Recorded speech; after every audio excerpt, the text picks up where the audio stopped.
Not all of my baking uses flour. That might surprise some people. However, I'm going to be teaching you and my students how to make this gorgeous, delicious, unctuous chocolate cake. Look at it. Get baking.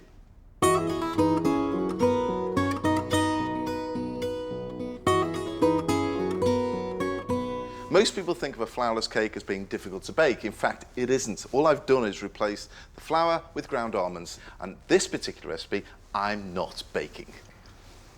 You guys are. You're going to help us? I will help you, yes. Now, what you've got to do is divide the whites and the yolks out of all your eggs, please. My students today are Aisha, whose baking is so good she gets orders from the family, whereas her sister Salma even messes up packet mixes. Another kitchen disaster is Sue, who once made a rice pudding so heavy it bent her spoon. Her husband David has been told he looks like a TV baker, apparently. I don't want any yolk at all in the white. Now I've cracked a few eggs in my time, but my novice bakers haven't. It's really important at this stage actually not to get any yolk in there because the meringue just takes forever. Crack it open. Now move the yolk to the other shell. Now move it back to the shell again and carry on doing that until all the whites have been taken out. The egg whites are going to be whisked together to create a fluffy meringue, and this will be gently folded into the cake mixture, helping it to rise. There's a test I used to check they're ready. What I'd like you to do is lift your bowl up, put it over your head upside down and put it back down. Quick, no, quick, take it down, and again, over yours. Okay, now you know your meringue's good. Then put your meringue to one side and mix your sugar in with your egg yolks. Just give it a brief mix with your spoon, just break it all in a bit first. So what they're going to do now is mix it to ribbon stage. Beat your egg and sugar mixture until it's pale and thick. Then to see if it's ready, let it fall onto the surface of the egg mixture. It should form a ribbon-like pattern. Lift it up, draw a figure 8. That's okay. Lift it up and try and draw a figure 8. So lift some of the mixture up and try and draw a figure 8. Once you can see the whole 8, that's it. Next, add melted chocolate. Any chocolate? I go for one around 45–50%, dark chocolate. Once you've spooned it all in, then I'd like you to add the ground almonds and then fold all the mixture in together. Now this is obviously in replacement of flour. The ground almonds, what this brings to the cake is moisture. So when it bakes, the cake actually holds quite well for a good week and it's still moist. It's because of the nuttiness that's coming from the almonds. It's delicious. Now you'll find that the mix now will begin to stiffen, substantially now with the addition of the ground almonds. It's like a paste. Now, the guys have got to add the meringue to that mixture. So how do you get a stiff mixture and mix it with the slack meringue? Take about a third of the mixture from the meringues and mix it in and slacken the mixture, then pour the rest in. Absolutely right. Exactly. Stir in a third of your meringue, which loosens the mixture and makes it easier to fold in the rest. Beat it in, don't just rub it on the top. Get underneath, get all in there. You shouldn't see any white bits in there at all. If your hand's tired, there is a technique you can do. Use your other hand. Now get half of that mixture again into the bowl, but do not beat it in this time. Folding is a more gentle technique than stirring or mixing. It's best to use a large spatula because the fewer strokes you do, the better results you'll get.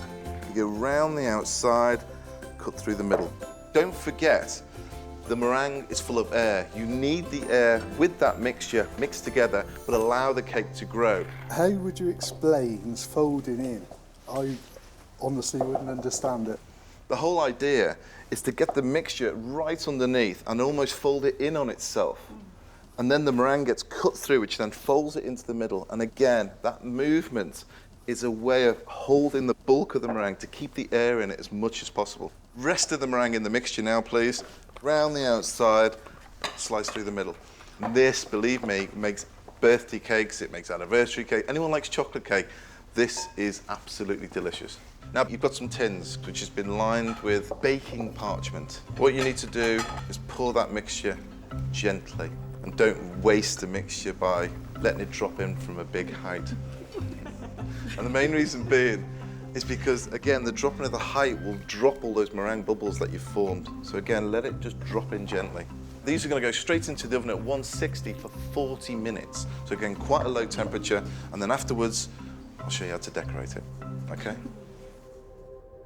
Our cakes have been baked and cooled. They're upside down on the racks.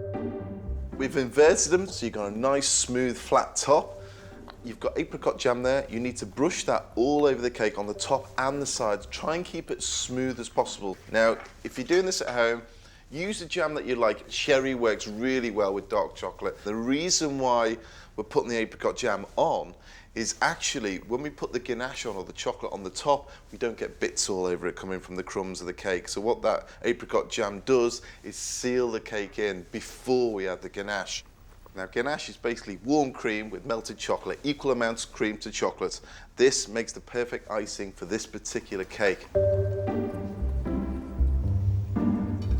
Pour a little puddle into the middle, pour it quickly, more.